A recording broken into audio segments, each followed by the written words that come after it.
Hi అండి, అందరూ ఎలా ఉన్నారు? బాగున్నారా? నేను బాగున్నానండి.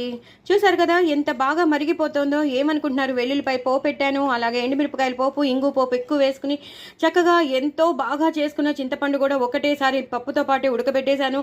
చాలా చాలా బాగా ఉడికింది ప్రెషర్ ప్యాన్లో. చక్కగా కన్సిస్టెన్సీ చూస్తున్నారు కదా. ఎక్కువ టమాటోలు వేసుకున్నాను, ఎక్కువ పచ్చిమిరపకాయలు వేసుకున్నాను. సూపర్బ్ అంటే సూపర్బ్ వచ్చిందండి. పోపులో నేను ఎండు కారం వేస్తాను, అది కూడా మీకు అందరికీ తెలుసు. చాలా చాలా బాగా వచ్చిన, చాలా టేస్టీగా వచ్చిన టమాటో పప్పు అదిరిపోయిందండి. నిజంగా ఎంత అదిరిపోయిందంటే సూపర్బ్ ఉంది, సూపర్బ్. ఈ పప్పు ఎంత మరిగితే, ఎంత ఉడికి మరిగాక అంత టేస్ట్ వస్తుందండి.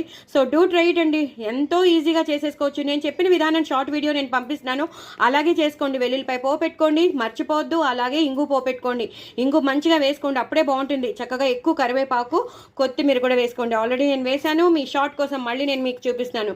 ఎంతో ఎంతో టేస్టీ అయిన టమాటో పప్పు వేడి వేడి అన్నంలో నెయ్యి వేసుకుని తింటే ఒక రేంజ్లో ఉంటుంది. ఒడియాలు కానీ ఏదైనా అప్పడాలు కానీ నంచుకుంటే చాలా బాగుంటుంది. ఇంక ఎలాంటి పచ్చళ్ళు నంచుకోకర్లేదు.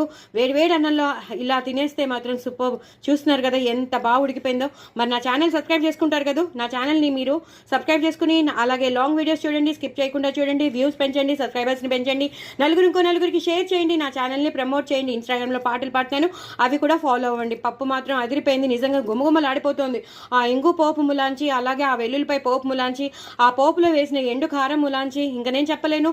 తప్పకుండా నేను చేసినట్టు చేసుకోండి. ఎప్పుడు రొటీన్గా కాకుండా ఇలా కూడా చేసుకోండి. ఎంత మరిగితే అంత బాగుంటుందండి పప్పు మాత్రం. నేను ఇది మాత్రం ఖచ్చితంగా చెప్పగలను.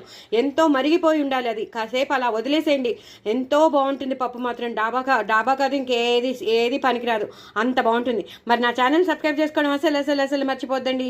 బాయ్ అండి. చూడండి ఎంత టేస్టీ అయిన పప్పు మీ సొంతం అయిపోతుందో. చపాతీలోకి కూడా బాగుంటుంది, రోటీలోకి బాగుంటుంది, పుల్కాలోకి బాగుంటుంది. నార్త్ ఇండియన్స్ అయితే అలాగే పప్పులోనే తింటారు. సో తప్పకుండా చేసుకోండి, హ్యాపీగా ఎంజాయ్ చేయండి. ఈ పప్పుని మాత్రం అస్సలు వదిలిపెట్టద్దు. నా ఛానల్ మాత్రం సబ్స్క్రైబ్ చేసుకోవడం అసలు మర్చిపోవద్దు. బాయ్ అండి.